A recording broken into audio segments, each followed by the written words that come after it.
কাউন্সিলরের লাথিতে বৃদ্ধের মৃত্যুর ঘটনার প্রতিবাদে ব্যারাকপুর চিড়িয়ামোড়ে অবস্থান বিক্ষোভ বিজেপি।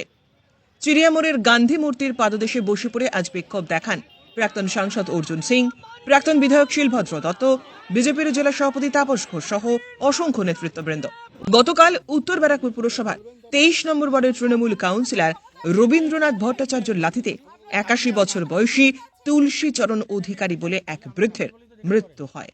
পরিবারের এমনটাই দাবি। এই ঘটনার পরিপ্রেক্ষিতে দল থেকেও সাসপেন্ড করা হয়েছে 6 বছরের জন্য রবীন্দ্রনাথ বাবুকে। ব্যুরো রিপোর্ট, জাগো ভারত।